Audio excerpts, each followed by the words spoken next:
Welcome to this NORR for 2024. This year, we address the future of architecture and engineering, as you can see with this year's guest speakers. As founder and host 17 years ago of NORR, my objective was to meet three main goals: to teach, learn, improve, and to do that continuously. The program relies on the best guest speakers in three series: architecture, engineering, and masters. Each of the NORR virtual sessions since 2020 has been recorded and are available on NORR YouTube for global access. This session will be recorded and will be posted in a few weeks. Our guests are invited at no cost through our 14 global offices. We are proud to include the 16 schools of architecture in our invited program. Today, we celebrate a great master, Carlo Mollino.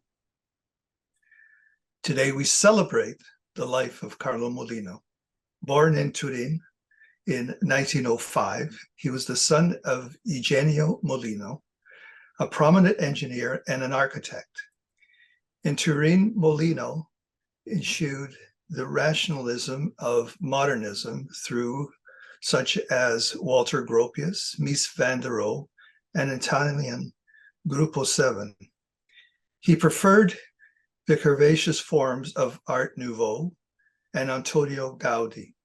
His designs were often modeled on natural forms to create what he called the streamlined surreal. He died in 1973 in his father's architectural office, working on an administration center for Fiat. According to Fluvio Ferrari, the curator of the Mollino Museum, he was a complete man.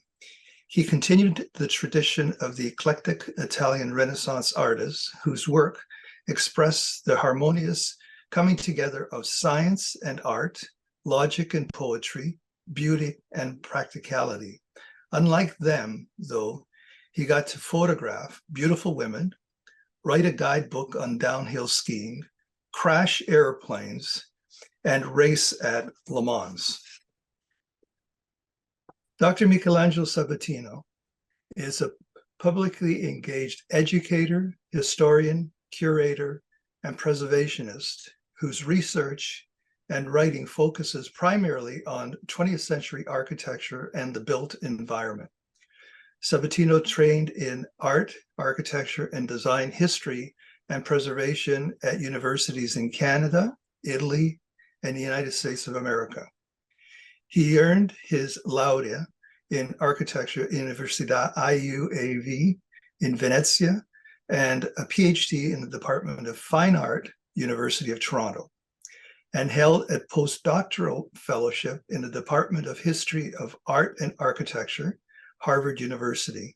Sabatino taught history of architecture at Yale University and the University of Houston before being appointed to IIT.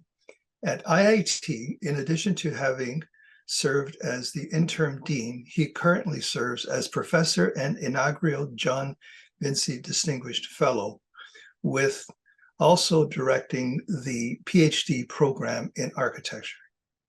As you can see from this slide, with an overview of the books, Dr. Sabatino is a prolific scholar with research and writing, has spanned from Canada and the United States, in Italy and the Mediterranean.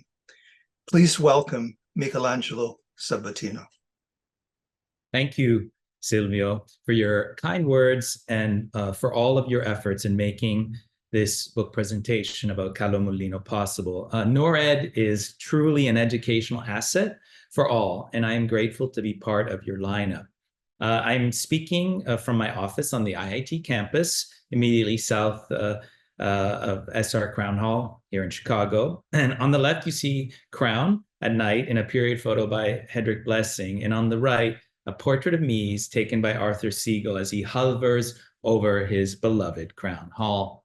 On the right, we see a self-portrait by Carlo Mollino, taken in his studio apartment that he designed for himself in Turin in the late 1930s as a pied-à-terre. Notice the wall clock reads an enigmatic 5 minutes before 12. It is unclear if it was taken at midday or midnight, and the why of the symbolic associations at the time might reveal. As you will see and hear today, Mollino was somewhere between an artist, architect, and craftsman. But just when you might think that that was enough, his family background, having grown up and worked with his father, who was a civil engineer, gave him an incredible grounding in how things actually get built. He brought hands-on knowledge to his immense world of creativity. As a contrast, given many of you participating today are affiliated with NORR, I couldn't help but show this 1964 photo taken by Roloff Benny. Here on the left, we see John C. Parkin overlooking a vast room filled with architects and draftspeople. While Mollino worked alone, save when he took on big projects and asked collaborators to join him only for the duration of the project, John C. Parkin was part of a large firm, as you all know, with a radically different mindset to that of the sole practitioner. Before we delve into the presentation of my co-authored book, Carlo Mollino, Architect and Storyteller, it is worth providing some historical context for 20th century architecture and its historiography.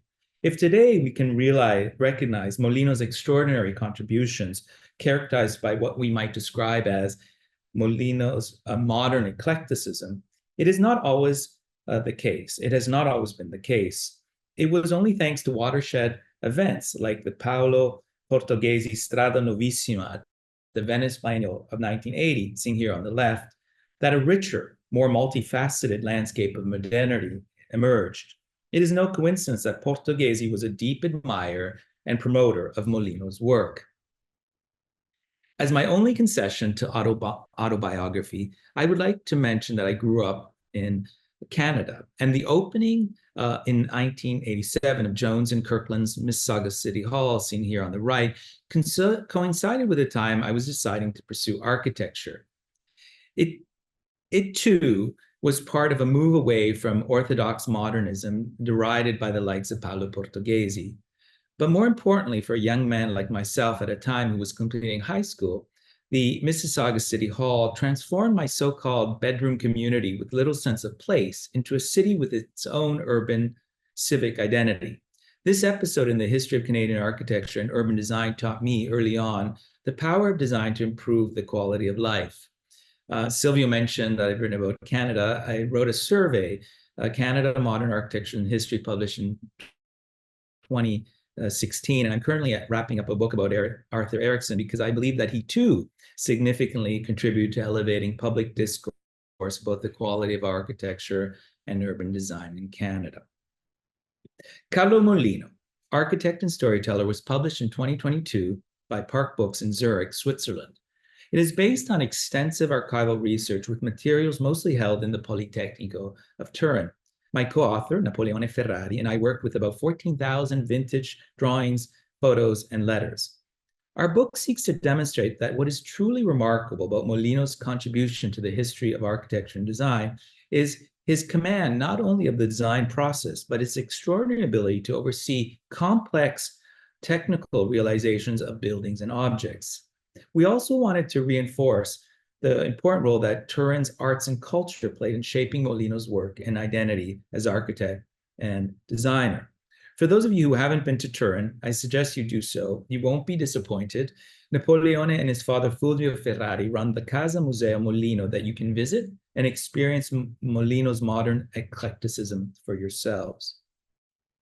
While books are on sale in Canada, they are distributed through the Chicago Press. It's worth noting that included in the book is a brief essay by noted American structural engineer Guy Nordenson and Italian historian Sergio Pace, and along with newly commissioned photographs by Pino Musi. While you have already been introduced to Mollino by way of his enigmatic self-portrait of circa 1938, these two portraits begin to reveal the other multiple identities of the architect. On the left, a surreal portrait with three faces grouped around a suggestive keyhole was drawn in the 1930s by his friend Carlo, a Turin-based author and painter. To the right is a double self-portrait, Mollino at his drafting table in the 1930s. During those years, Mollino relies extensively upon photographic experimentation to expand his architectural insights. While Mollino fueled his imagination with travels across geographies and time, he was deeply tied to the dialogue between arts and industry that made Turin an important creative hub in Italy and Europe. In Turin, more than most historic Italian cities, with the exception of Milan, the infrastructure of modern industry coexisted seamlessly within and at the border of the historic city. This dimension did not escape Siegfried Gideon, who, in an article published on Italian contemporary architecture in 1931, seen on the right, overlays an image of a Fiat radial engine over an interior view of Guarino Guarini's San Lorenzo cupola. Seen here on the left is another Guarini masterpiece in Turin, Palazzo Carignano. As we will see, the central dimension of Turin's exposed brick Baroque buildings exercised continual fascination upon Mollino and his design. Here on the left, we see the acclaimed Fiat Lingotto factory in Turin by Mattei Trucco, completed in 1923 with its 600-meter-long testing track on the roof. It was published extensively and celebrated by Le Corbusier in his Veils d'une Architecture of 1922. During the interwar years, it was a symbol of fascist ingenuity, even though it was realized under a totally different political climate. Fiat 500 automobiles seen here in Piazza San Carlo in 1957 against the backdrop of the twin churches in honor of St. Christine and Carlo is part of Turin's revival at the center of the so-called Italian miracles, jump-started with the help of the American Marshall Plan during the post-war years. With Turin's artistic and economic identity closely linked to machines of ingenuity, it stands to reason that Mollino, too, who was very much inspired by Italian futurism, would develop an interest in automobiles. In 1955, Mollino designed the Bisiluro car to compete at the 24 Hours of Le Mans. He designed the car's structure making use of welded aluminum tubes. The aerodynamic exterior body of the book was realized in aluminum by Rocco Motto, a Turin-based producer who manufactured several cars for American designer Raymond Loewy. In the color photo to the left is seen we see the Le Mans track on the 10th of June, 1955. And in the center, the car is tested on the Monza track. And on the right, we see Mollino himself as pilot.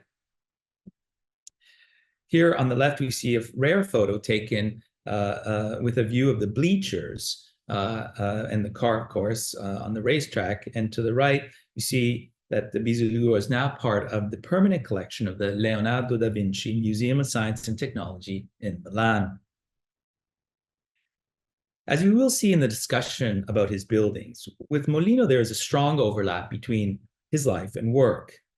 In addition to being an architect, he was a skier, a photographer, a writer and teacher, a car designer, and an aerobatics pilot. Mollino's love of movement and machines squarely aligned him with the body-centered experiments of futurism.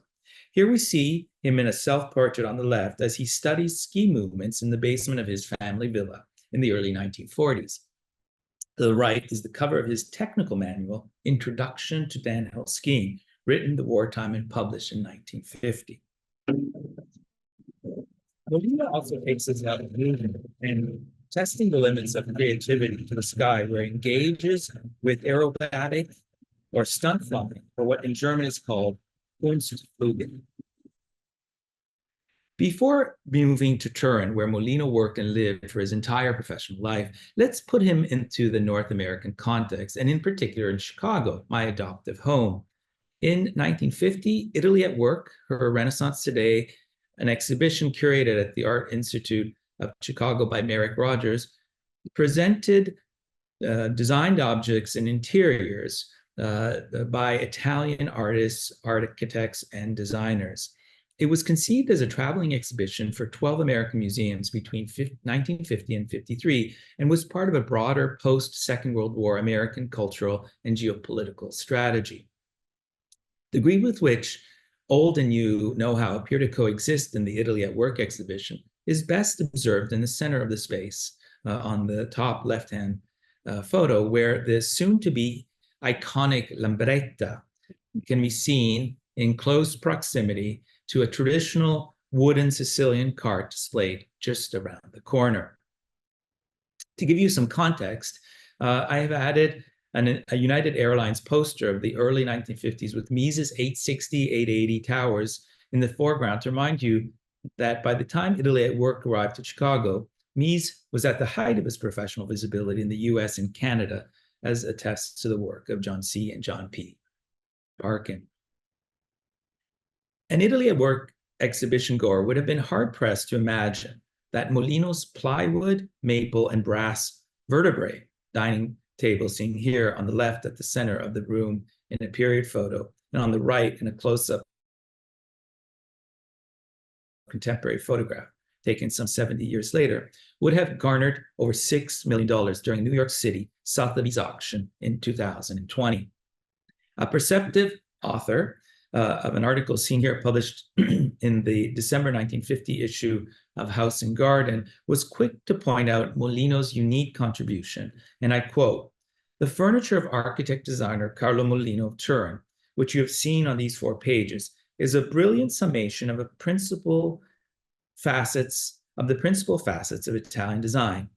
It belongs to no school, subscribes to no isms. It is vivid and personal and free from preconceived formulas," end quote. Coming to life through the color photo on the left, Mollino's living and dining room for a moderate income family, shown here as part of the Italy at Work exhibition, appears replete with a folding table, movable light fixture, green armchairs, and sofa bed in front of a life-size view of an outdoor stream. Here, Mollino interprets an economic living room by strategically focusing on compactness and ingenious use of affordable materials and visual props aimed at expanding the space. Just as we might be tempted to associate this moderate income interior with the austerity of existence minimum, Mollino confuses our expectations by introducing a dramatic photographic enlargement on the background wall of a 19th century print by the landscape artist Heinrich Böhmer behind mullions that simulate window frames.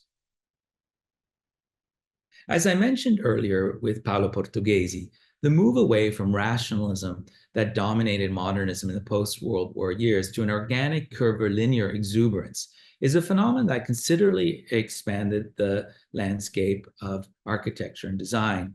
For example, seen here on the left is the mid-century Florence Knoll armchair, BC 25, couch, and coffee table of the Ortho Pharmaceutical Company, headquarters completed in 56 by John B. Parkin Associates. On the right, Mollino's living room and library study of the Caso Rengo, completed in Turin in 1942, we see a totally different approach to architecture and design. Here we see a variation of the Italy at Work vertebrae table in the center left, and the arabesco side table, bottom right. And through these examples, we can understand the profound changes brought by Mollino to architecture and design during those years. Rachel Gottlieb is currently in the process of reinstalling the design, decorative arts and design galleries at the Musée des Beaux-Arts Montréal. And in conversation with Rachel, she revealed that the museum has 3 Mollino designs. In the middle, of course, is that arabesco, which I pointed out to you of 1951. And to the left are the lip sofa of 1940, a reinterpretation, and then the chairs of the Lutrario Ballroom 1960. So for those Canadians in our audience, those who visit Montreal often or will, the reinstallation will happen, will open in September of 2025 under the leadership of Dr. Rachel Gottlieb. Canadian architecture and design deeply embrace Scandinavian influences, as Rachel Gottlieb and Michael Prokopov have written. While the connection with Italian architecture and design may have not been as strong, they were definitely present in the 50s as a test. The Canadian Pavilion in Venice, designed by the Studio BBPR on behalf of the National Gallery of Canada. Ernesto Rogers, who was an important member of the Studio BBPR, also served as editor of Casabella and was invited by Eric Arthur here in Chicago to serve on the jury of the Toronto City Hall competition. In the middle, you see Rogers' article published about the competition with all the models gathered together. And on the right is the catalog of the Venice Biennial in which the opening of the pavilion is announced. And now, finally, to the more focused discussion about Mollino's architecture. That is actually at the center of the book. You may know that there are several books about Mollino's design, but ours is the only recent one in English that focuses specifically on his work as an architect. And we have included many, many drawings, of which I will show you just a very small sampling. Seen here is Mollino's first significant building, through which his unique blend of modern eclecticism are evident. The Horse Riding Club at Turin was designed between 1937 and 40 during the height of fascism. Mollino draws upon a series of different artistic and architectural ideas ranging from surrealism to rationalism. In 1946, shortly after completing this work, when Mollino was just 41 years old, he proudly writes, and I quote, "Eclecticism. I do not fear this scandalous word. This perilous adventure of modern eclecticism should not be confused with that of the late 19th century, regrettably still alive," end quote. Here's the final project seen in an axonometric drawing to the left, in which the functional clarity remains constant. When presenting his final design, Mollino writes, "Given the extreme small area available, we needed to isolate 4 groups of buildings with independent entrances, keeping the usual routes of covered connection to a minimum, and without interference between pedestrian traffic and horse and service traffic," end quote. The plan to the right shows the articulation of the different spaces. Bottom right is the club, A corresponding to A. Top right is B, so the riding arena, indoor riding arena, and C on the left is the stalls, and then at the very top is the administration offices. This sketch shows how Mollino makes use of the golden section to give harmonic proportions to the buildings of his horse riding club. In Mollino's personal library, located at the Turin Polytechnic and also some at the Casa Museo Mollino, we find the 1931 book by Matilda Gica, Le Nombre d'Or, whose subtitle reads Pythagorean Rites and Rhythms in the Development of Western Civilization. On the right is a double-page spread from Mollino's 1947 book, Architettura, Arte Tecnica, Architecture, Art, and Techniques, dedicated to the use of the golden section in Greek temples and in Le Corbusier, at least this spread in particular. I will now lead you from the outside to the inside of the building. In the photo on the right, we see the luminous, airy interior of the indoor riding arena. On the wall on the very back wall is a quote by Benito Mussolini, quote, "I do not love sedentary people," end quote. Glass block is used for the ceiling as well as the perimeter walls.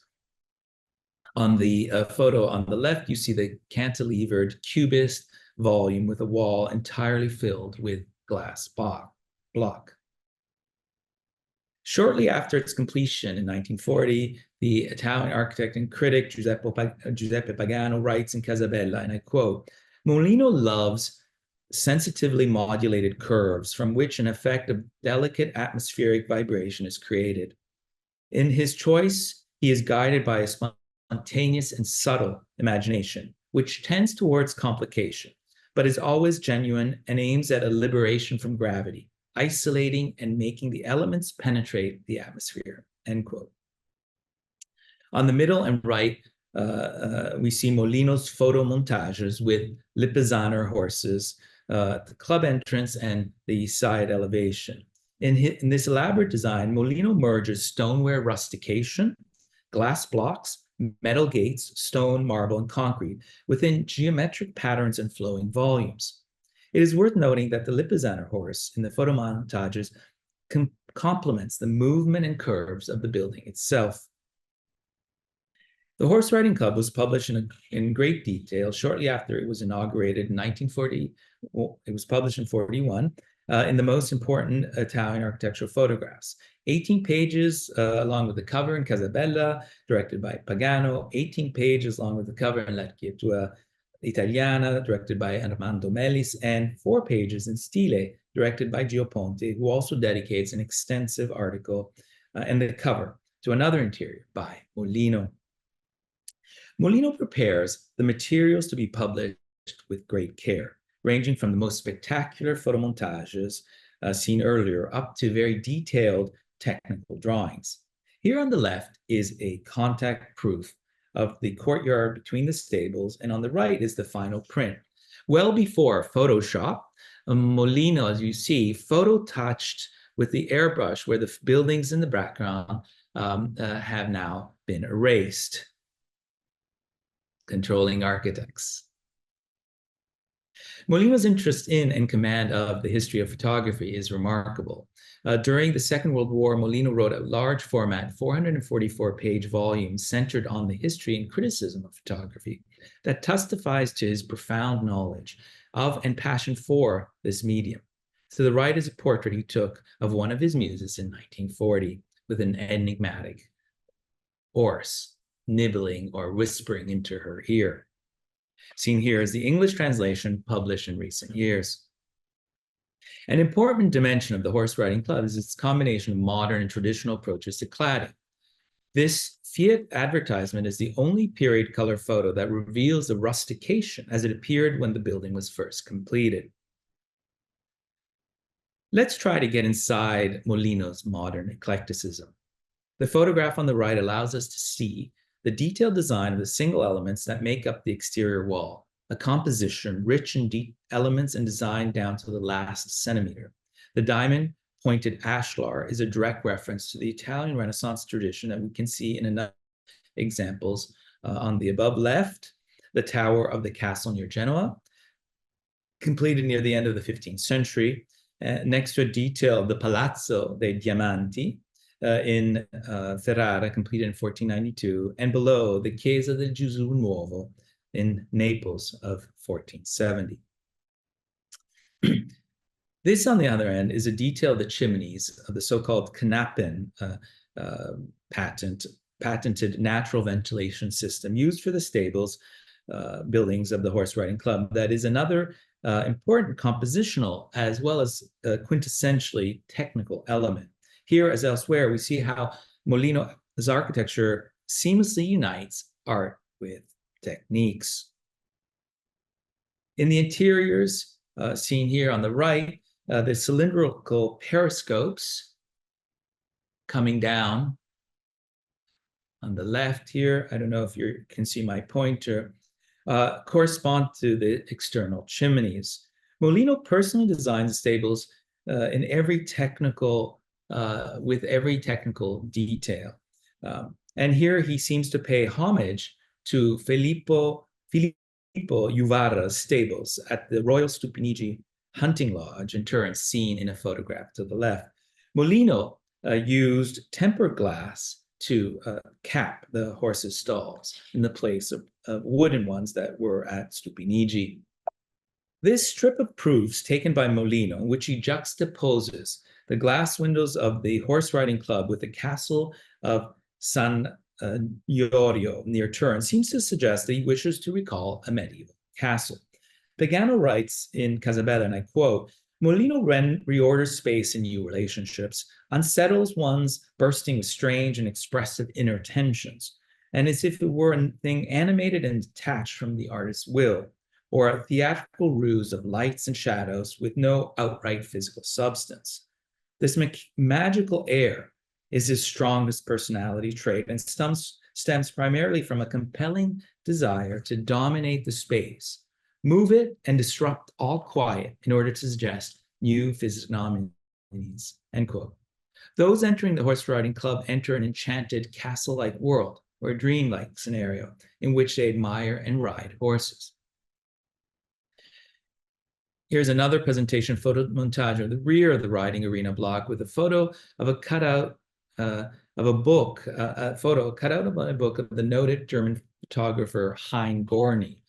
But from where does this uniquely, perhaps a literary appreciation for storytelling, which is the title of the book, come in Mollino? What are the cultural references that inspired him? Well, one is undoubtedly metaphysics. Giorgio de Chirico wrote that Turin is the city that inspired the invention of his metaphysics. The Red Tower, seen here, is a 1913 painting of Turin, now in the Guggenheim collection. Here we see the equestrian statue on the right of the famous Turin Square peeking out. But now let's go inside the clubhouse for the guests of the horse riding club. This is the view of a courtyard of the courtyard of the clubhouse with the tempered glass suspended from the handrail of the staircase. A recurring question among critics is whether the curves of Mollino take inspiration from the Baroque of Turin or perhaps that of Art Nouveau, which is also present in the city. In this case, it appears that the design of the club staircase takes its cue from Art Nouveau. Above left, the first study of the staircase, which is then developed in a slightly different form, more ambiguous and modern perhaps, that you can see in the drawing on the right in the photos. Here we see on the photo on the right how Mollino makes explicit reference to the Baroque by suspending antique candelabras in gilded wood within the modernist and organic lines of the club. On the left, you see the white cement brisole that crowns the clubhouse. Mollino is eclectic, consciously combining different languages, straight and curved lines, modern and antique, as well as rational, metaphysical, and organic, merging them into a signal composition, as does polyphonic music. Pagano writes again in Casabello, and I quote, Mollino really succeeds in reaching the limit of the disintegration of space, in lyricizing rationalism and making poetry functional by openly defying all the values of a formal conventionalism, end quote. Mollino often uses typical surrealist strategy similar to Man Ray, seen here in his photo from 1931, in which the screw is carefully placed where one would expect to find the apple stem. Mollino published it in his book on photography that we saw earlier. It juxtaposes materials and qualities that by contrast create a sense of surprise. So at this point, question, is this line of the wall, are these lines of the wall in the club which you see drawn from Baroque or Art Nouveau? The curve recurs as a leitmotif in the horse riding club. The shape of the courtyard can be seen in the photo on the left, but also in the drawing on the right. The elegant marble bar of the club, and of course, the staircase shaped by the arabesque of the handrail. Mollino writes, and I quote, the only thing that has to worry me is placating in expression the obsession with these forms that remain mysteries until you have finally closed them as you wanted and as you felt was right and inevitable, end quote. Mollino was a talented and attentive professional who always designed and oversaw the technical aspects of his buildings.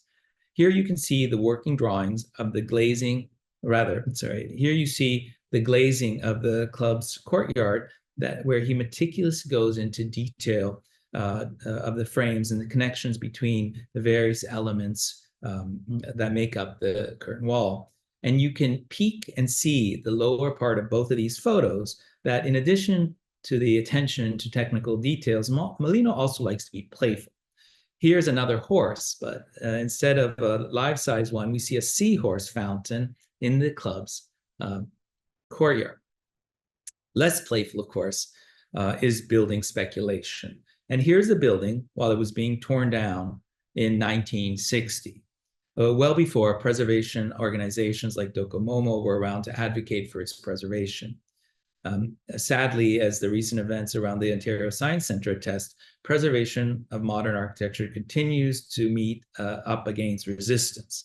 It seems easier to preserve modern Victorian architecture than it does modern.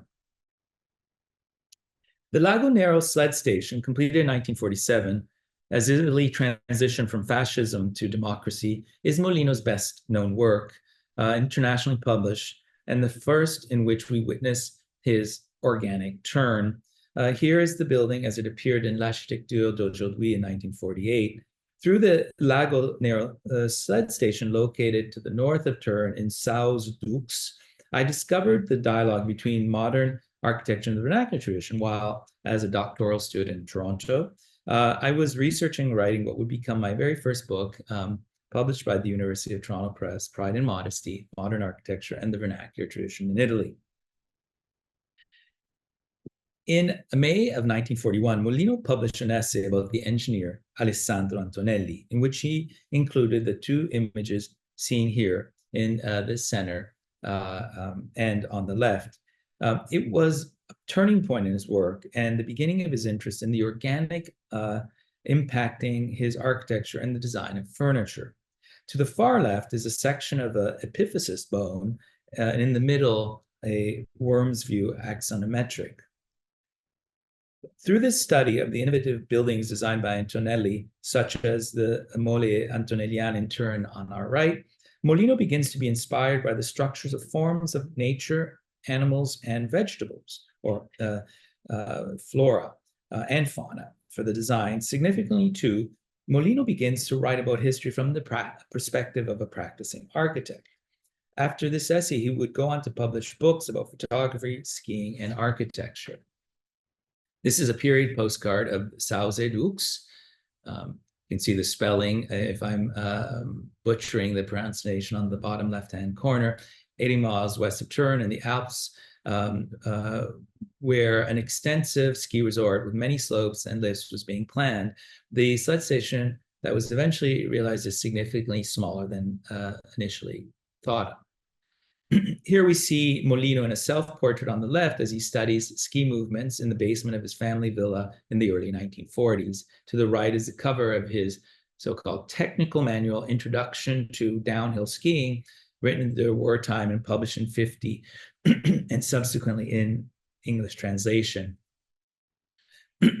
Mollino's design for Lago Nero is inspired by the valser folk tradition of the Valle d'Aosta, a region north of Turin at the border with Switzerland.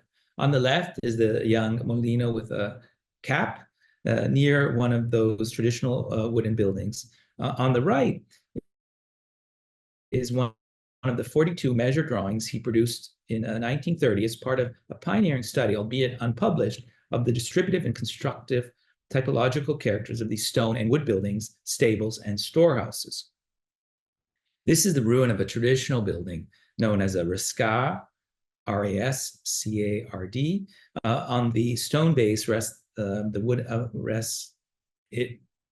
this wooden structure suspended on the classic so-called mushrooms, if you can make them out here, that prevent mice from entering, which is mounted with a game of joints without any nails. The rascards were buildings used to store food. Mollino exploits the impression of a suspension typical of the rascar by integrating it with a dynamic sensation of movement. In fact, he will refer to his Lago Nero sled station as something that was appearing as if it were flying onto the clearing. Mollino reimagines the Lago Nero sled station and reinterprets this rascar type.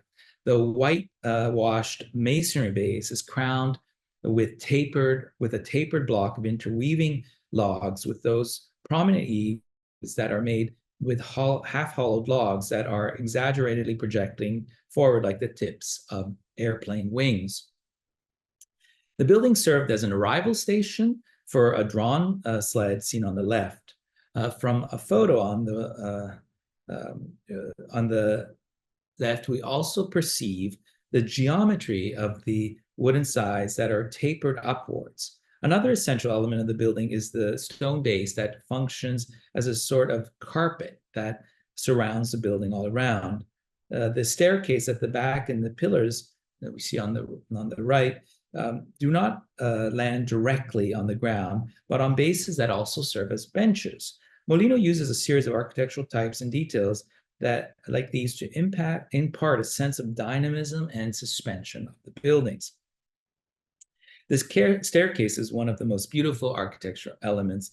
The bone-like skeleton and the delicate arabesque of the steel handrail create a brutalist and organic design at the same time.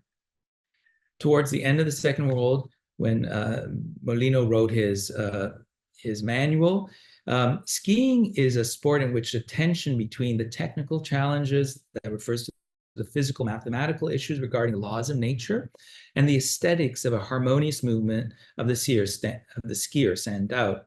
Now, I'm saying this as a non-skier, so for those skiers in the audience, bear with me. Geometric mechanics and flowing curves are the two souls that we find in Mollino's architecture. A futurist soul is alive in his work as well, as evidenced by his interest in movement. In life, he was sporty and a dynamic person. To the left is Boccioni's famous unique forms of continuity in space, 1913, and on the right, a photo taken by Mollino of Leo Gasper, the Austrian skier turned trainer for Italy's national team in the early 1940s. The exploded drawing on the right shows the building structure. 5 Vierendeel beams rest on the masonry foundation, a reinforced concrete skeleton that supports the roof. The blockwork wood structure serves as infill. The language of the structure is also eclectic. Mollino does not hesitate to mix different building types. The roof is traditional, i.e. double-pitched on one side, but modernist, single-pitched on the opposite side. This makes the building different on all 4 sides, creating a strong sense of dynamism. The New York-based author and photographer George Kidder Smith recognizes the complexity of this building, writing in the following terms in his 1955 book, Italy Built, and I quote, this ski lodge, high in the Alps west of Turin, is one of the most three-dimensional buildings in modern Italian architecture. It is not only difficult to grasp it frontally, its design encourages one to walk around it like a piece of sculpture as opposed to a painting or drawing, end quote. If we compare the horse riding club, in which the treatment of the surfaces resembles that of a painting, then here the volume of this building appears as a sculpture. One does not exclude the other. This is a view of the bar restaurant on the 2nd floor, seen from the terrace, where you can see the structure of the beams. Duzio, the financier behind the building, suffered a financial crash in 1947, so its interior, sadly, were never finished, but you can still visit it.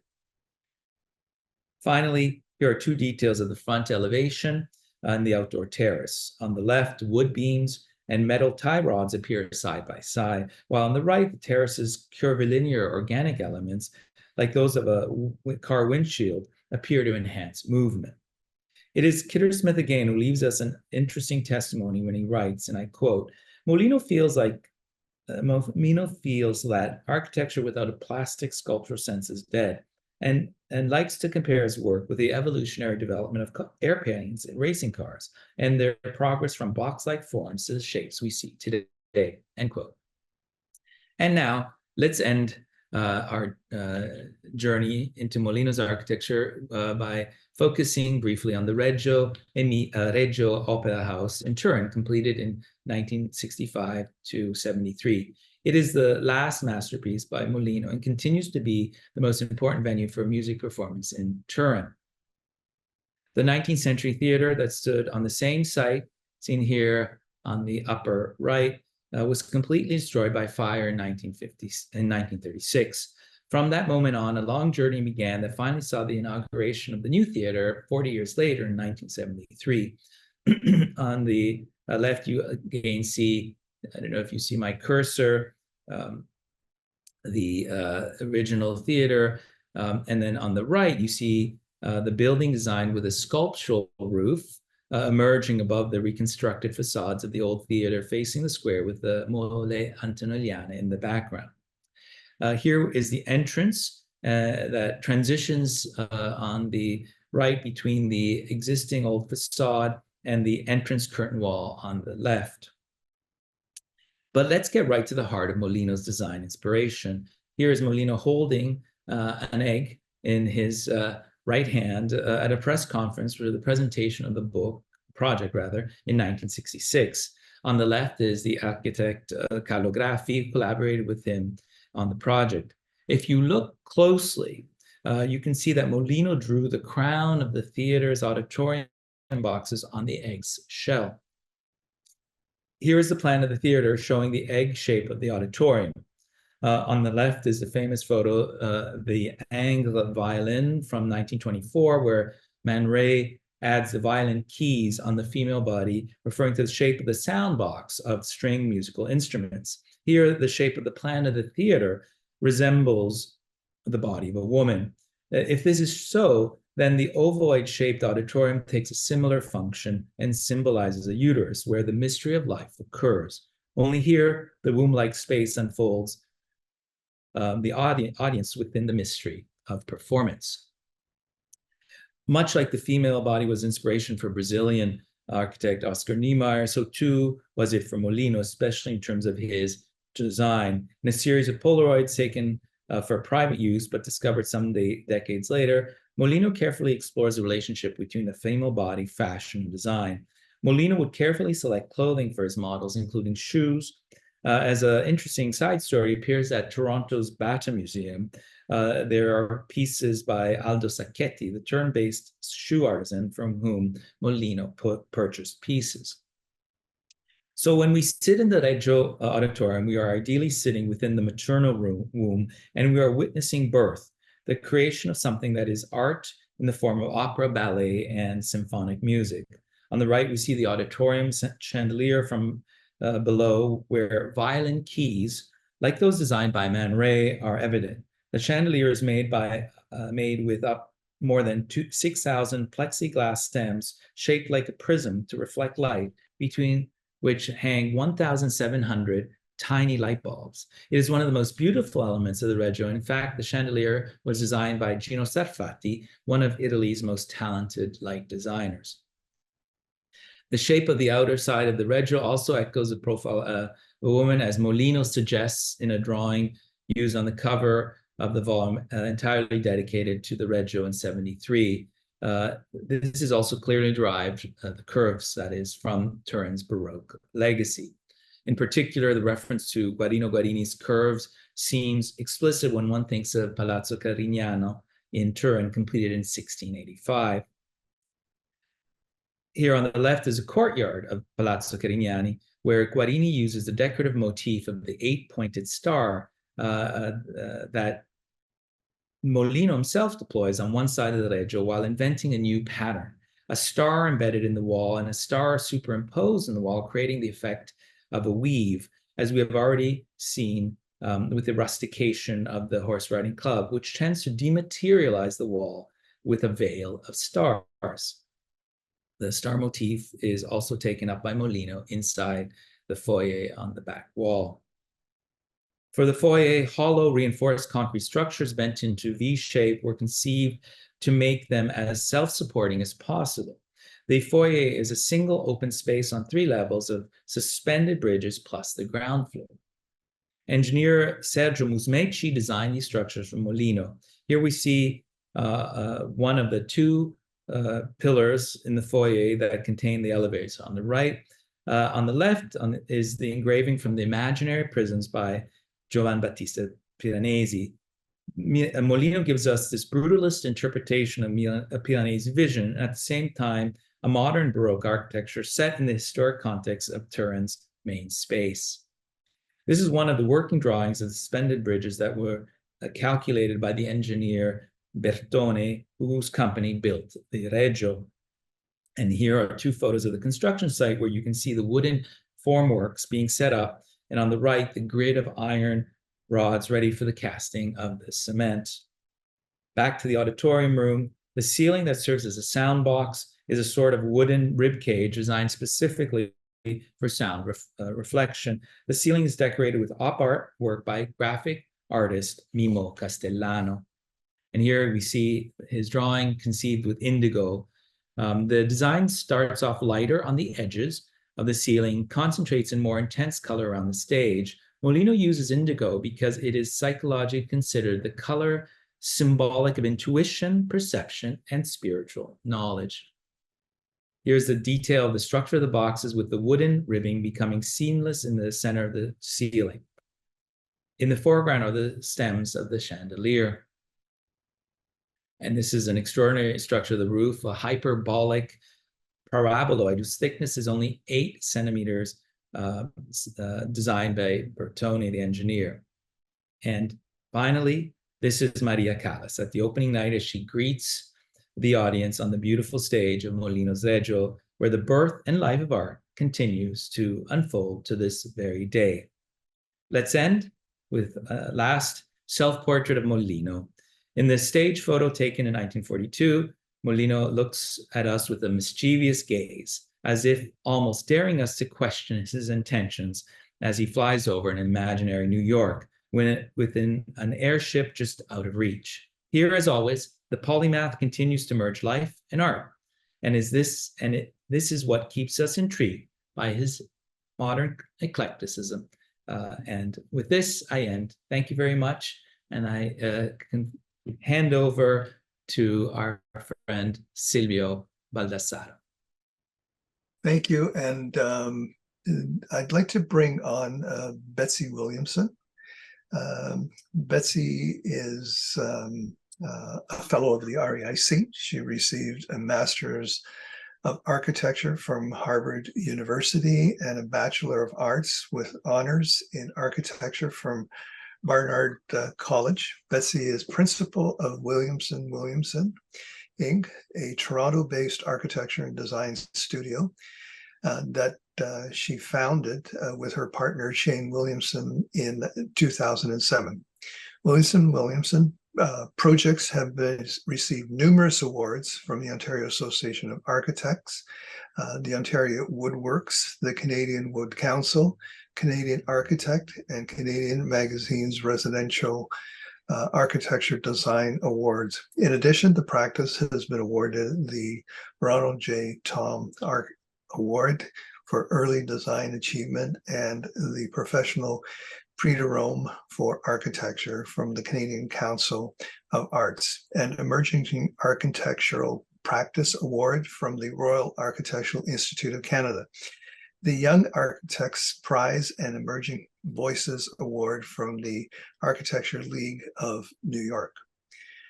Betsy is also a relentless advocate for equity and professionalism. With a group of like-minded architects, she founded and professionally advises BEAT, Building Equity in Architecture, Toronto.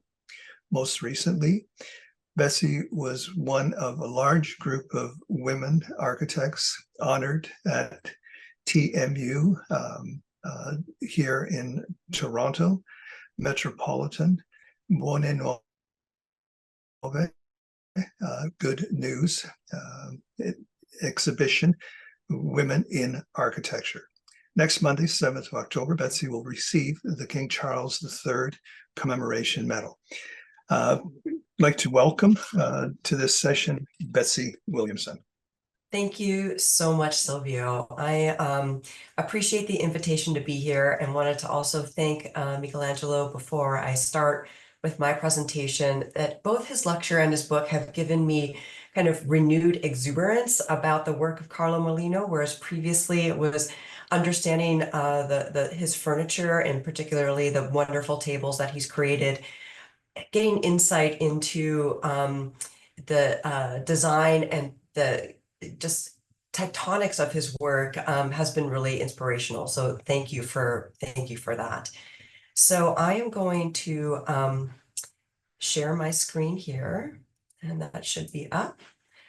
And again, thank you so much for the invitation. What I'm going to do is present fairly briefly the work of our office, office that I run with my partner and husband, Shane Williamson, who is currently teaching at Daniels and is there this afternoon, as well as 7 really talented staff members who work very hard every day to kind of continue this passion that we all have for building our work. Our practice is quite diverse in terms of the work that we do, but we are very much a small practice. So designing things from a kitchen table, a room, a house, to larger scale competitions and now larger commissions that we've been getting, all the while thinking about tectonics and detailing in every single project. So our projects are kind of defined by sectional massing, relationships of the work and the building to the landscape, but specifically about detail development, often using low-cost, simple materials, and then applying our knowledge of digital fabrication and detailing to those materials to create surfaces, spaces, and features of our projects that are special and unique to each project. The details are often specific to site, whereas this wood column that I'll present further on in the talk from the Osler Bluff Ski Club. Sometimes they are pieces that are, say, spatially active. So this fireplace as a room divider in this new house in North York in Toronto. And our kind of interest in detailing came very early on in our work. This is work that Shane had done while a graduate student at the GSD, doing very early digital modeling and milling experiments. This is just a very supple piece that was carved out of plywood. And these experiments continued deep into our practice, and they continue to this day.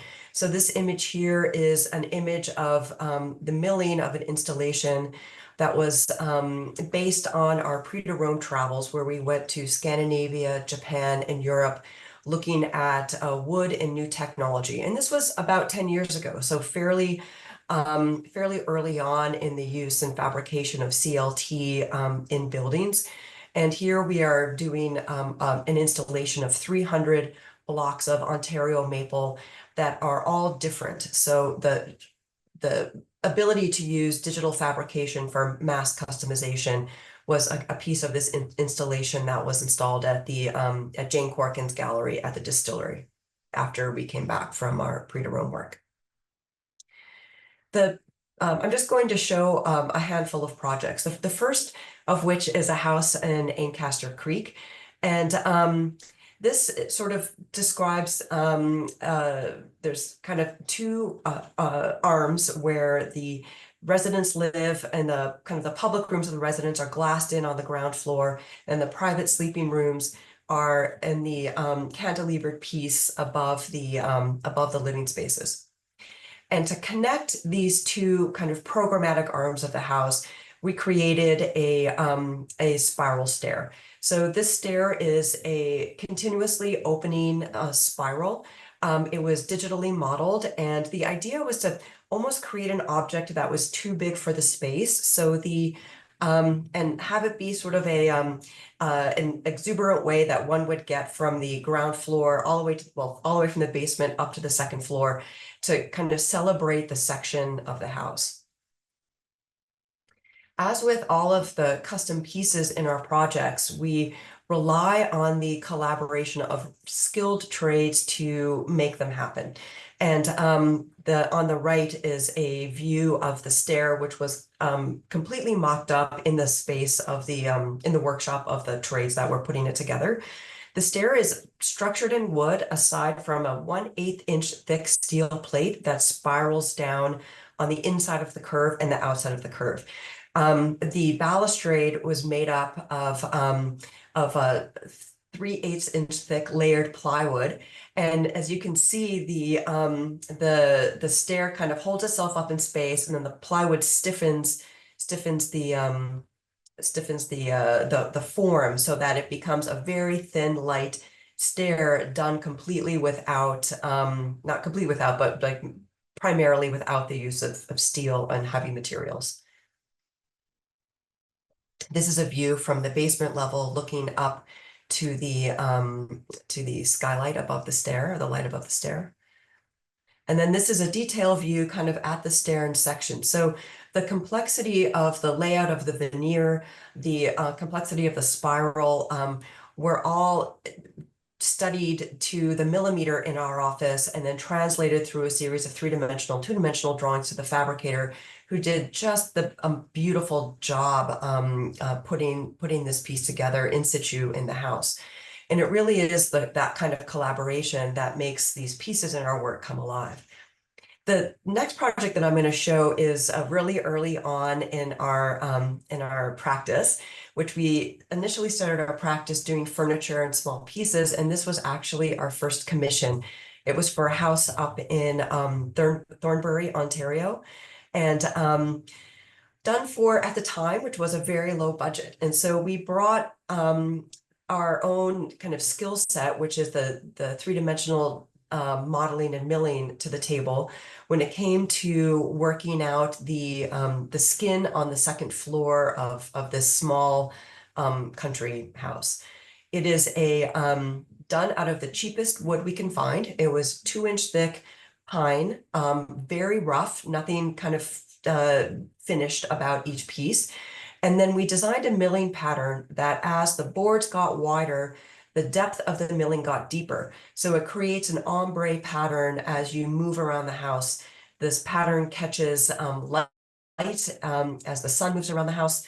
And then we milled it ourselves in the basement of the Faculty of Architecture, which at the time was on the building on Huron.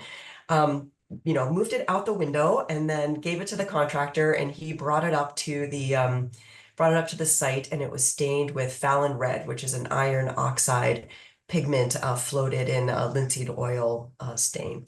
So this image has some of our elevation drawings, and then we made a 1/3 scale model, and then the 3 pieces on the left in our old studio show some mock-ups that we had done. The second piece in this house is, again, looking at section, and it is a piece where we have a stair going from the ground floor to the second floor, and underneath the second floor we carved into the area of that upper run to make a place that you can put a chair or a stool for taking your boots off on a snowy day, and to create a more open space once you come in the front door. So again, this was modeled with a paper model in office. And then you can see the layout of the cut sheets at the bottom of the screen there. And these pieces were all, again, fabricated, by Shane at the Faculty of Architecture on the table with a group of 2 fantastic dedicated students who had just graduated and were entering the professional world. So we were very lucky to have them work for us on this project at that time. And they actually went up to site with the builder to help install this piece once the sections had been put together. This is a view looking out towards the landscape of that house. This third project is also a house. This is a project that we've recently very proudly won a Governor General's Award for. It is probably the smallest house we've ever done, and it's a laneway house in the west end of Toronto in the Roncesvalles neighborhood. The owner, who is in the image on the right, standing on the balcony talking to her 2 sons, originally commissioned us to design a main house for them, which is the house behind this house facing the street. But she and her husband became so enamored with the idea of living on the laneway as we were designing the laneway house, which was just supposed to be a temporary place for them to live while the main house was built, decided to move her and their 3 teenage boys into this laneway house as their primary residence. They converted the main house into a legal 2 units. And so now there are 3 full legal units on the site with, I believe, 15 beds. So we've kind of, in a very small way, dramatically increased the density of this lot, which used to just have a single family home. As you can tell, the defining element of the facade of the house is of a brick pattern. We were kind of inspired to use red brick because so many houses on the main street were also brick, and it gave sort of a gravitas to this house on the laneway, which was otherwise populated by kind of fairly poor condition, cheap material garages and gates. Again, as in all of our work, the material study became really important, and we probably have 50 small renderings like this of different brick patterns, where we kind of went from our kind of inspiration, which was, you know, frankly, a much more intense, crazy pattern, being tempered then by how are we actually going to get the team, the building team, the bricklayers, to make this in a way that is not going to drive them crazy and, you know, cause them to kind of get frustrated, but kind of form this collaboration with them, adjusting our drawings as we got information from the site as they were laying it out. So it really becomes a collaborative effort between the trades who are doing the work and our office documenting in drawing and revising the drawings. You can see here an initial test on the upper left-hand corner with the site supervisor starting to lay out the brick pattern, making sure that as every other layer changes direction, the number of bricks stays the same and are relatively aligned. What we ended up doing was filling the back of the canted brick with cut brick, and that pattern is shown in the upper right-hand corner. And so we got 4 pieces out of a single brick.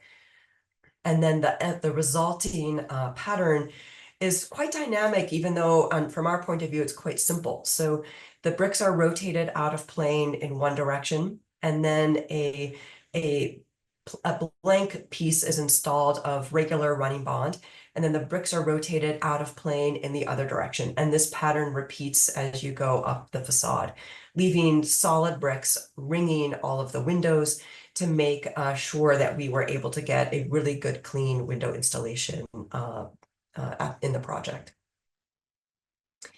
This is a view of a section through the upper floor. There are 2 skylights. One is operable and you can walk out of it, and then a second skylight backing up onto it. There are windows to the north, windows to the south, windows to the west, really trying to fill this small house with as much light as possible to make it, you know, a great living space on the second floor, whereas the bedrooms were on the lower floors. This is a view of the carport entrance, which the family uses as their primary entrance off the laneway. And then this is a view just to show what a basement condition can look like. So the primary suite for the owners is on the lowest level with an extra tall ceiling, a lighting fixture that really feels like a skylight, and then a very deep window well outside of the window facing south, which during the winter they cover. It's got a steel grate on top, and during the winter they cover it with a large acrylic piece, and it turns it into a winter garden, so everything grows all year round. Now, this last piece is a ski club at Osler Bluff up north in Collingwood that we finished a handful of years ago. And here is kind of where potentially our work, you know, really could feel some parallel inspiration with the work of Carlo Mollino. We were putting an addition onto a ski club, and on the left you see the existing heavy timber and core slab condition, a very tough you know, tectonic to add on to, because the core slab has no wiggle room. You can't really cut into it. You can't, all you can do is remove it. And the heavy timber was engineered with 0 additional tolerance. So all of the new work that was done had to be either reinforced below the heavy timber on the lower level, or as you see on the top side of this image, a brand new bay in which we wanted to kind of have a relationship between this new column that we were creating and the existing heavy timber column, but it was being done in a very different way, so it had to have a kind of its own unique expression. The existing building, and here this is a reflected ceiling plan digital model. You see the new addition sort of in the top and to the right, and the existing structure, kind of this is upside down on the left. We tied both pieces of the club, new and the old, together with a wood slat and a custom acoustic panel ceiling to kind of create flow between the new and the old. And so here on the left, you're seeing the old timber structure with these new acoustic and Douglas fir ceiling panels dropped in, going to our new piece, which is further at the end where you see the large windows and the fireplace. And then a detail of this on the right. This is a view looking through our new kind of big bay windows up to the raised slope at Osler with the Y column to the left. And the creation of the Y columns were actually inspired by the forms of original wood, carved wood skis that the club has in their collection of memorabilia from the early days of the club. Looking at how the sinuous form of the ski was really there about performance, trying to tie that into the carving of the solid wood pieces, which form the side caps of our Y column, carving in to allow light, a lighting element to be installed in the sides. So the columns are actually steel columns clad in wood. And we made a decision early on in our practice that when we were using solid wood, like you see on the right, where we've carved the light into it, we wanted to manipulate the wood, carve it, cut into it, and make it understandable that it was a solid element. Whereas when we were working with a veneer, we wanted to make it very clear that this was a veneer construction. So you can see on the left-hand image, the two sides that are carved of the tapered column base are of solid, and then the veneer is the flat piece in the middle. So it makes it very clear what is a solid piece and what is a veneer piece.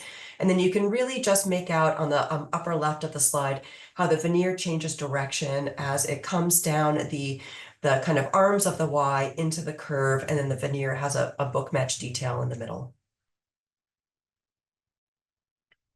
And this is a view of the Osler Bluff Ski Club addition at night, looking into the great room. So thank you very much for this time, and I am going to invite Silvio back to speak again about Carlo Mollino. Thank you, Betsy, for that beautiful tie-in to of your work with Carlo Mollino. And just to conclude this part of the celebration of Carlo Mollino, I have two stories, and I'll begin with the first story, which is about the 24-hour, and have the next slide, please.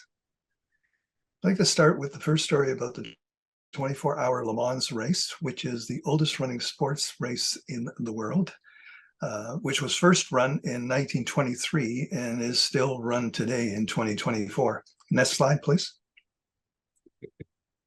In 1955, the Biciluro, a race car designed by Carlo Mollino, ran in the 24-hour Le Mans. It didn't win, but neither did the 5 Ferraris. The second story is that this year in Toronto, at the film festival ICFF, we designed the VIP lounge at the distillery using 500-year-old Douglas fir wood that had been used for whiskey racks for 180 years in slats for the box office terrace to recycle the wood. When we finished, we had cutoffs of the 500-year-old Douglas fir, and we decided to do something with that. Can I have the next slide, please? This is the 1955 Biciluro race car that Carlo Mollino ran in the 24-hour Le Mans. So what we decided to do with the Douglas fir cutoffs that we had from our project at the distillery, can I have the next slide, please, is we actually made scale models of the Biciluro using the Douglas fir, and we have presented a model to each, Michelangelo and Betsy, as a gift for their participation in this NORR. Thank you very much. So if we can go to full screen. I'd like to, again, thank you both for this celebration. And I'd like to start and open up this discussion portion of this NORR. And perhaps we can start with, maybe I can start off the question part of this. And I think where we ended off on wood, and maybe the question to you, Bessie. Mollino used wood in his buildings and objects in a way that eschewed rusticity. Can you speak to the use of wood in historic, modern, and contemporary architecture and design that learns from this approach? Absolutely. I think we are absolutely seeing a resurgence in structural wood in the last 10 years. So our practice has been it's really looking at timber in terms of a sustainable alternate to steel and concrete. But beyond that, it's important to look at the work internationally, say historically in Scandinavia, in Italy, and in Japan, that have a really deep appreciation for wood and craft for hundreds of years. And what we're specifically interested in our practice is marrying this kind of a deep design initiative that has a link to the tectonics, say, of the current work of heavy timber with the craft and detailing that you can do in smaller projects, and that we've kind of been investigating through CNC technology since the beginning of our practice. So it's a great material for sustainability. So that's why I think it's really seen a resurgence now. It is light, it's cheap, it's machinable, and it's infinitely easier to experiment with as a young practice, or as a modern larger scale practice, kind of being introduced to kind of reintroduce this material as a building material. So I think it's sort of like the perfect material for both contemporary practice, because it kind of embodies a lot of the ethos of what we want to kind of put forward now in practice, but with the ability to tie it to detailing from the past. Michelangelo, Mollino's structures, and you touched on this, and the way that he shapes and builds with wood, especially the ski chalets that he does, are very much, to me, when you take a look at them, akin to Japanese woodworking, where there's no nails. I mean, it's about the joinery. It's about the way that you actually work with wood, and there's a respect for wood as opposed to what you tend to see with people when they use wood. They just chop it up and use fasteners and use things. But there's an intrinsic respect for wood, and you see it in the way that he actually uses it. It's almost this combination of architect engineer really understanding how to use the wood. Can you speak a little bit about it? Because you talked about the studies that he did before he actually started designing his own buildings.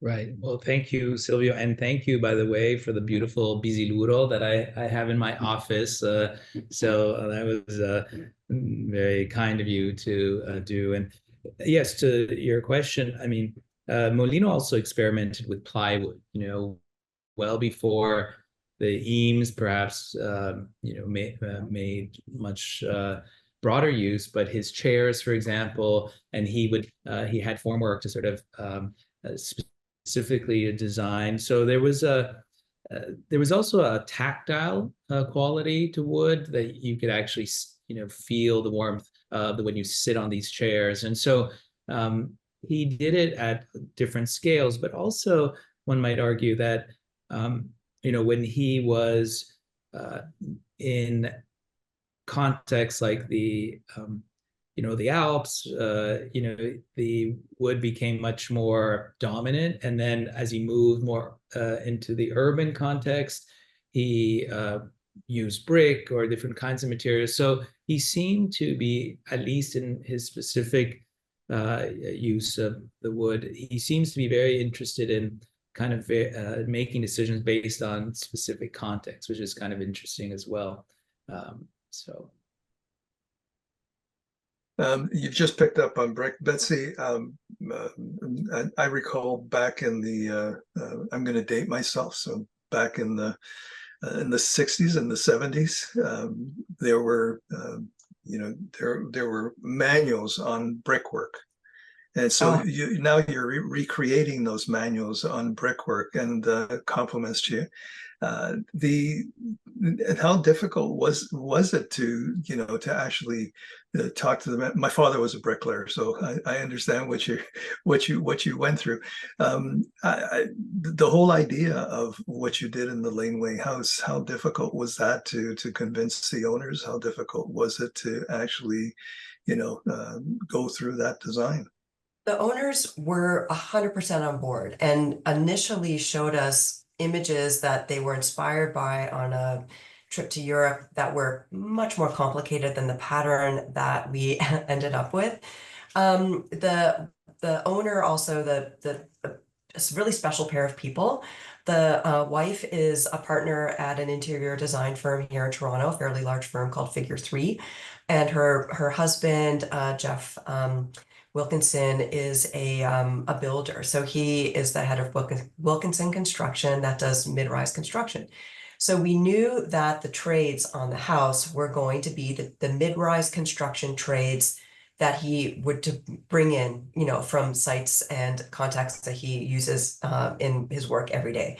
So he and Suzanne were pivotal people on the job site, because the trades, so we had a little bit of an edge because the trades understood that they had to do a great job because this is Jeff's house and he wasn't going to, take any substandard work. However, it did take 3 tries of going 3 rows up all the way across before they were able to make the pattern fit in a way that was going to work kind of all the way around the house. So it was kind of our approach is always that the people who are working with the material every day know the most about the material. So we approach it really openly with an eye to what can we learn from this collaboration with the building team.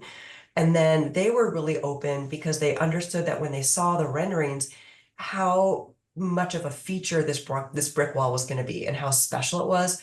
So they were also very excited to make something that was unusual and something that they had never done. So with a bit of patience on both sides, those first 3 attempts kind of got done over a couple of days, and then they were able to just kind of move through the project. So I think it really, speaks to kind of how we like to approach all of our projects as collaborations with our clients, as well as with the team on site making the work, because you can't get a great project unless everyone is buying in, not just the owner, but every single person working on that job site.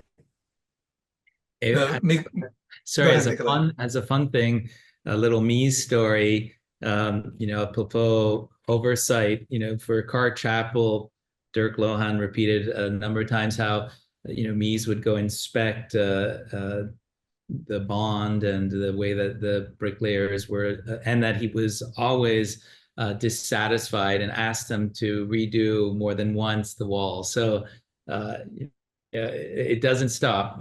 Craftsmanship or bricklaying continues to be a very valuable, but also precision. It requires much more precision than one would imagine, right? So,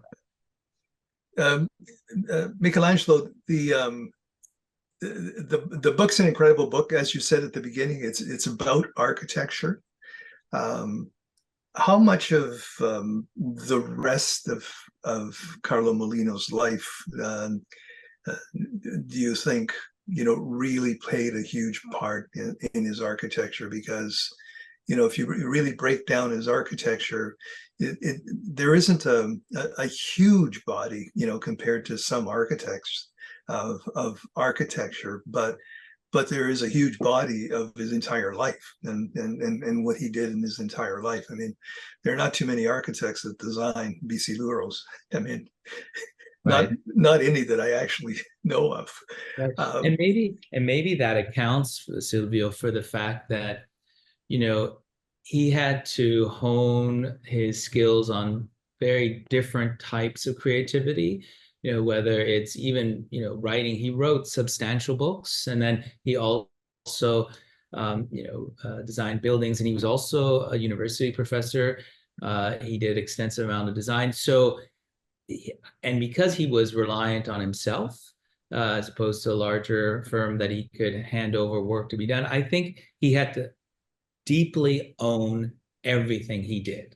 And this is something perhaps challenging for us today. I see it even in terms of writing, and, the way that we have to sort of, in a world that we're very distracted, being pulled in every direction, to really deeply own each of the things we do is not easy. So I think in the case of Mollino, the fact that he wrote a manual for skiing, he skied and he was an instructor, and he built a number of buildings in alpine areas. So it wasn't just some activity that was revenue driven or professionally driven. It was a project for him that each time he needed to figure something out, he would go out and live it, right? And so that was a bit of a, wouldn't we say that was a life choice? Because, if he had wanted to build more, he probably would have, potentially been able to repeat himself in more instances. And the fact that as soon as seems to have mastered one thing, he would decide to do something else, So in a way, he was an enemy of the specialist. And as an aside, we published his The Life of Oberon, which is basically at the beginning of the book. It's exactly his manifesto. But what does he do? He basically doesn't talk like the architect. He talks. It's a fantasy sort of story about a king and Shakespearean inspired. So he's setting out in that brief manifesto his life. He's not setting out what he's going to do as an architect or necessarily. So I think one decides. One last thing that comes to mind, like I.M. Pei, talking about Albert.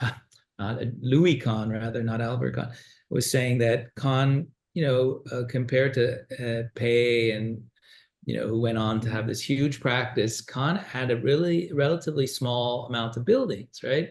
So that sort of different kinds of approaches to practice sort of yields, I think, different levels of satisfaction. Big firms have a possibility to make enormous impact. But then smaller firms like Mollino do things that maybe seem like a bit of a luxury to others. So, yeah, no, I think you're right, and I think Betsy touched on it as well. I think firms, and I can think of one in particular. I mean, Renzo Piano decided a long time ago that he would keep his firm small. Now he's branched out in partnering with other firms. But there are other firms that have eclipsed into 1,000 people to 1,500 people, and it's very difficult for one person to be able to control. And what it means is you touch projects, but you touch projects maybe once a month, and I don't think that's what Betsy does. I mean, I think when you've got fewer people, you're touching the project probably every single day as you go into the office, and that's probably what Carlo Mollino. He probably did it even more often than that. He worked on every project one at a time. Yeah. I mean, absolutely. We're the wonderful thing about this profession is you can be in this profession in so many different ways. You can be a scholar and historian. You can run a firm of 10,000 people. You can have a practice of 8. And we're all in this together, kind of each doing our own piece. And so that I kind of became aware fairly early on in my when I was working for other architects, because I worked for a big firm in Chicago called VOA. I worked for small sole practitioners, as I was a student and kind of entering my graduate school career. And I kind of thought about what I wanted to do every day. Do I want to draw every day? Do I want to think about, the detail on this kind of detail or that thing every day? And because the thing that you do every day is the thing that you get really, really good at.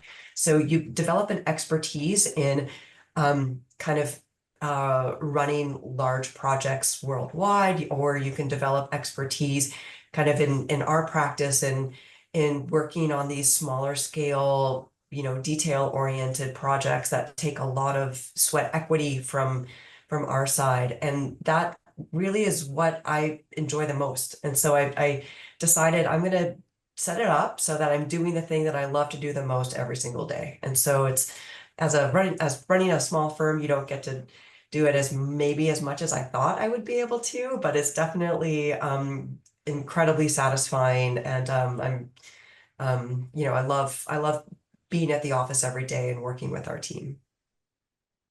Michelangelo, we're working on the book and the projects. Was there, and in your research with Napoleone, was there one project that really stood out that Carlo Mollino worked on in his life? Well, there at different points of his life, he was doing some extraordinarily different things. Like, for example, his interiors, which have of the early 30s, have largely gone lost, but they were remarkably, choreographed spaces in which he told stories as a storyteller, where he oversaw everything from the choice of drapes to fixtures that he designed, and so for me, one of the aspects of his career that have yet to be a little more explored is even just the interiors. Like, there was incredible amount of creativity that goes into that. And remember, Italy, having already such a huge amount of buildings, the interiors, especially in the post-World War II years, for example, became what architects were doing as opposed to standalone buildings. So although Mollino was doing a lot of stuff in the 30s, so for me, it's his own Studio Miller, where I started out with him with this enigmatic clock. That's where it all begins, like where he understands that, he leaves aside the daily grind of his father's civil engineering firm. And he begins to understand that his kind of architecture is much more sort of literary and much more inspired by different art sources. And so that's a kind of turning point for him. So I would say, again, to repeat, I think his early interiors really set the stage of what is to come. And it's a shame that they are not around. But as I said, the Museo Casa Mollino, which is still extant and visitable in Turin, has his only real intact domestic interior. And you can see how he combines Saarinen tulip chairs with food dogs and and Fontana paintings. It's an amazing place to inhabit, and you can do so. So next time we're all in Turin, we have to go and have a drink with Napoleone. Yeah, what's really incredible is that some of his work. We had a couple of weeks ago, we had Tectonism, and we had Patrick Schumacher on. And yeah, Carlo Mollino is eclectic, and you can almost picture some of his work in coming out of Patrick's office. Right. To a certain extent, because it's free flowing, and he was doing some of the things that Patrick is now doing in his office, which is really quite interesting. And he was doing it at a time where the kind of things that we have electronically didn't exist. Right. Yeah, which was quite incredible for that time. Um, the, um, the there have been a number of books out there, obviously, on all of the other things that he's done. There are a number of things that are out there on Carlo Mollino. There's a number of books on just his car, which, you know, it is incredibly famous. As you said, it's in one of the museums. Have there been any exhibits on his architectural works? Yeah, back in 2006, there was a big series of exhibitions in Turin.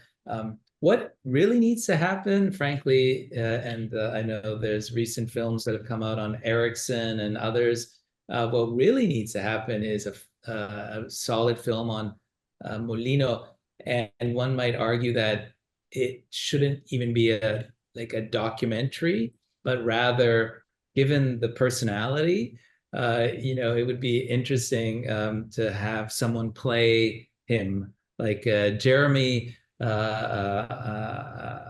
What is it? Jeremy Ivory.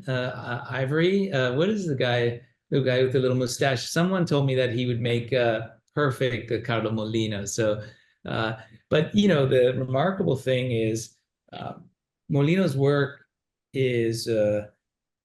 Should be understood more broadly by an audience of design lovers that are not, you know, because it taps into so many different things. It's a pity that, you know, his table sold for, you know, 6.5 million and now in some, you know, exclusive home, because it would be nice to see more of Molino's work, you know, shown in museums. And I mean, Canada, you're going to be able to see at least one piece in display, but it's still relatively rare, you know, to see him as part of collections. And oftentimes they don't know where to put him, you know. And I think, what is he? He's definitely a modernist, but he enjoys, you know, exploring rationalism as well as organicism. He's someone that is, you know, if you think of some painters like Picasso, you know, that were constantly reinventing themselves, right? You know, or Le Corbusier. He's certainly not a kind of, you know, Richard Meyer type that does this same building all the time, you know? And just as a fun example here at IIT, so, you know, Mies basically used the very same detail for hand railing for 25 buildings, and Mollino wouldn't use the same detail more than once, you know. And so, you know, Mies understood where he wanted to innovate, and, you know, and he did not need to redesign the wheel, you know, whereas Mollino wanted to redesign the wheel all the time, you know. So it's a radically different kind of approach to creativity, I think. So Yeah, Yeah. It's kind of the large firm, the small firm scenario, where if you're in a large firm, why are you redesigning the stair detail again when we've got it? Betsy, I wanted to just you know, bring you into the discussion about Shane and what he's doing at university and teaching, and you know, what's going on in the sort of at U of T at Daniels, you know, and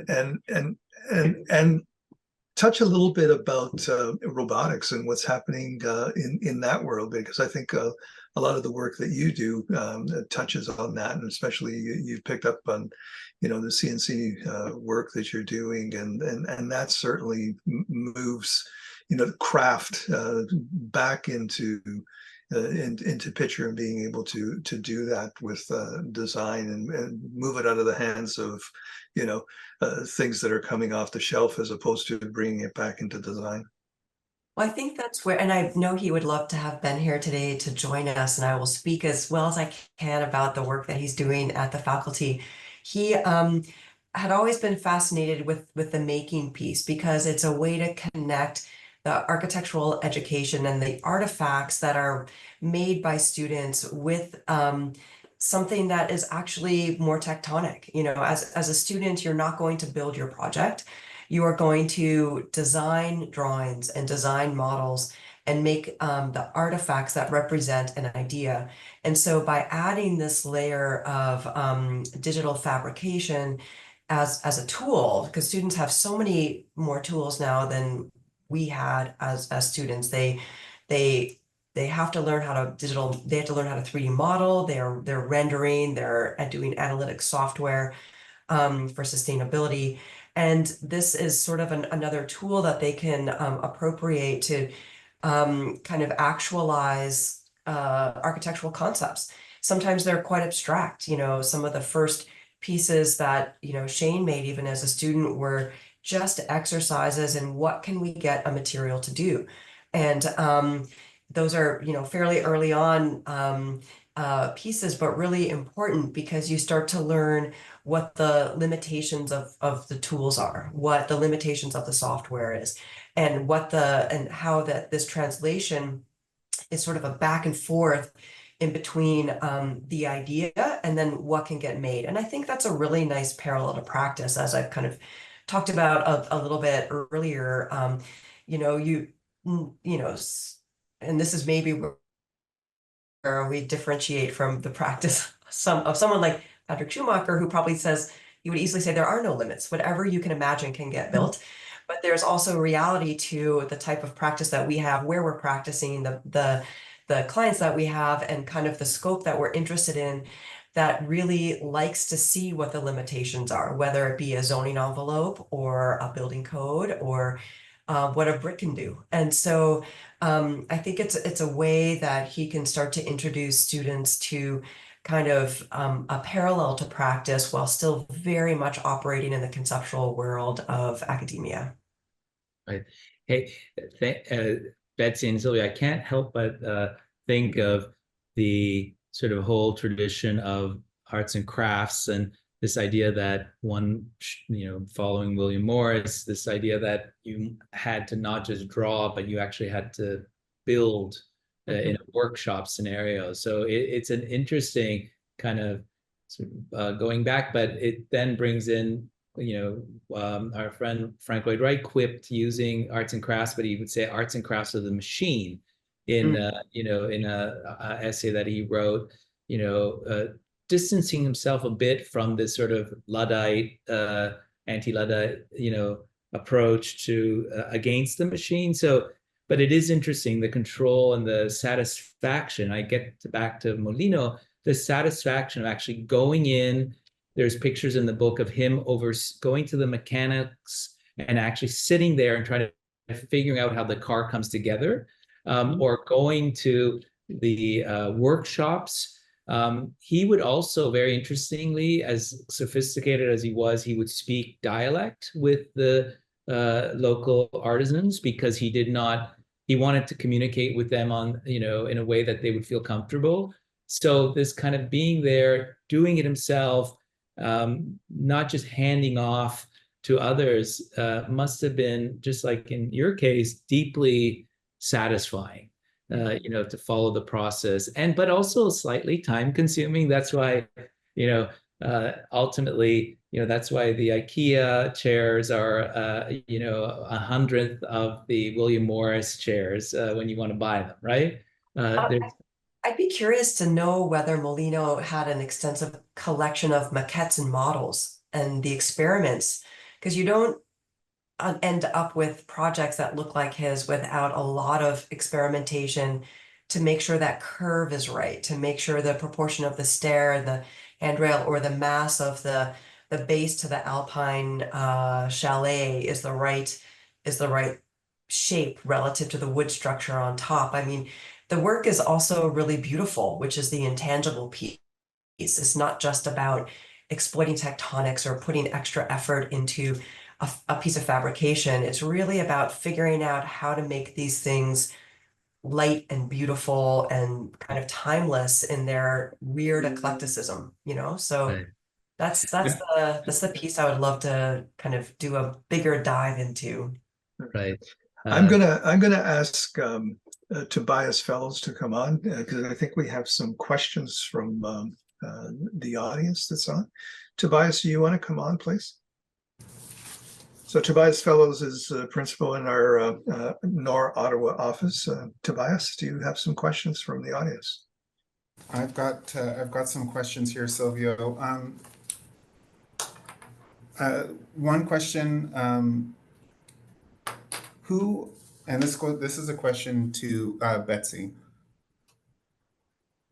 Your projects include, and this kind of ties into what you were saying about the models. I mean, you do a lot of modeling yourself. You show little maquettes of the various pieces that you've done. Are there any other types of artistic practice like Carlo Mollino that your firm is doing? Are you image making? Are you doing any kind of artwork, sculptural work like Carlo Mollino that influences your work? Yeah, not explicitly that work. The installation that we did, and there was a set of drawings that went with it as well, post Prix de Rome, was kind of an exploration into an abstract kind of design piece in that way. I think where we find some inventiveness that's not about the architecture but related is we have a lot of our models are digital models made to look like wood models. And we have gone, and this is something also that Shane has always had a keen interest in about when you're, because it's very easy to make a digital model, put texture on it, and it always looks flat and not kind of lively and human. So sometimes we go to great efforts to actually put mistakes into our digital maquettes, making them feel more real, but then juxtaposing, I wish I had an image to show you of one, juxtaposing them with kind of a projected site. And so I think that's where we're kind of exploiting some of our interests that are quick studies, because architecture, as we all know, takes forever to make a building. It even takes a long time to do these maquettes and milled pieces. But these digital models, I think, are where we are exploring a little bit some things that are a little bit more unusual, but still within the world of an architectural practice. Interesting. Yeah, that's interesting. I'm wondering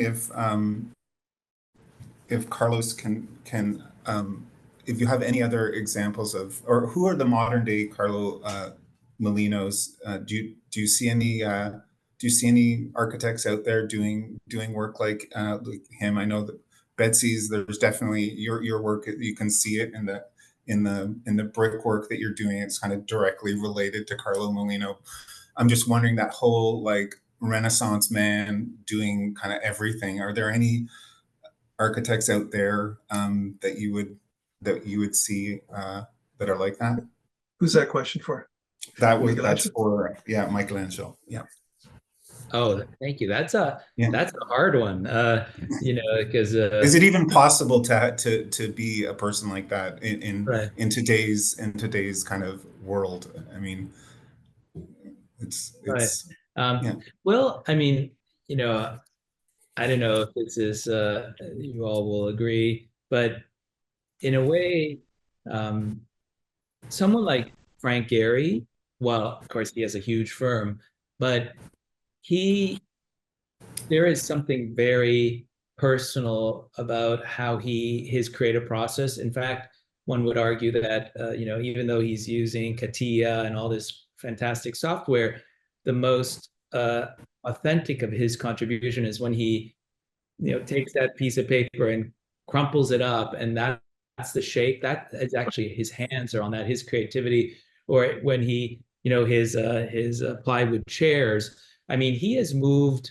When you think of his home in Santa Monica, that was quite a chain link fence meets corrugated steel, and there was a very artisanal, like almost craftsperson like approach to that space. That then so if we think of Mollino as someone that was highly experimental, right, that continued to want to rethink and also hold these materials, feel their weight.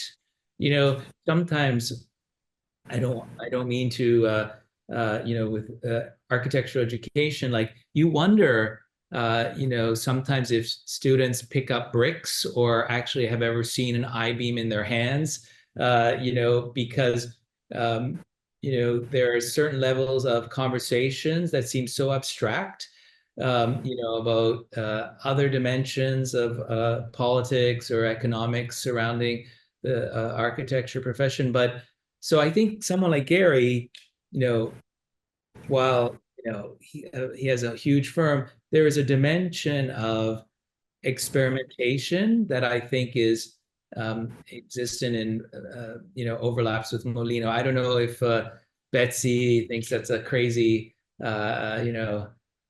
response, but I'd be happy to see if she thinks of someone.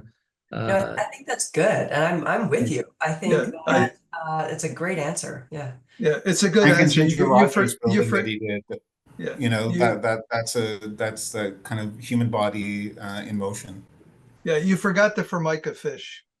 Right. Oh yeah. But it is a good answer. Yeah. Okay. One thing that kind of interests me is just when was that turning point in Mollino's life where he kind of stepped away from his father's civil firm and went out and started creating this unique architecture? So the untold story is that he continued to work with his father in the very same office as his father. So you can imagine his father, who was no nonsense, doing a lot of major work, including, hospitals, and, was very dismissive of Mollino's doing that kind of work. And so Mollino would do it at night when his father, was gone. And so his father died in the early 50s, and that was when, but by then he had already worked for 20 years. So he basically, this is a very tight-knit family. He was the only child. Remember, he also lived, despite the fact that he had his pied-à-terre, multiple pied-à-terres, he lived with his mother and father until they died, and he lived in the very same place. So it was very difficult to escape the paternal and maternal influence. So that's why I think, just to reinforce this one more time, I didn't, look, anyone that wants to write about Mollino, as far as I'm concerned, the more the better. But there have been some scholars that have tended to push a lot of the sort of more the surrealism, the psychoanalytical, all of that is fascinating. But what we wanted to demonstrate with the amount of drawings and the kind of details that this guy, yes, he had a wild imagination, but thanks to his father, he also was able to turn these ideas into reality. And I think that is a remarkable thing. And back to Gary, if you think of, thanks to these softwares, like, Gary's buildings come together alive in ways that, other architects haven't quite managed to do with that same level of rigor and creativity. And that's what makes Gary's work extraordinary, because, he has to have incredible rigor to be able to turn, to make these things, these buildings, the quality that they are. It's not just like, smoke and mirrors, scenographic, but they're real substantive things. Amazing work. Both of you presenting really amazing projects. Thank you. Thank you so much. Thank you, Tobias. Those are great questions and answers. For both of you, thank you for this. It was a great celebration of another great master, Carlo Mollino. Betsy, thank you for your contributions today and your work. And say hi to Shane, and I'll see you next week. Yeah. See And you next week. Michelangelo, thank you once again. Good luck on your next book. Okay. Title to be announced. Say good luck on the film. Canada, back to Canada, and thank you, Silvio, for all you do, and Betsy, taught me a lot, which is always the most positive outcome of these events, and so I'm grateful. And let's come visit me in Chicago, or I hope to visit you in Canada sometime soon. And thank you for the audience that was on today. And we'll see you next time on NORR. Bye, everyone. Bye. Bye-bye.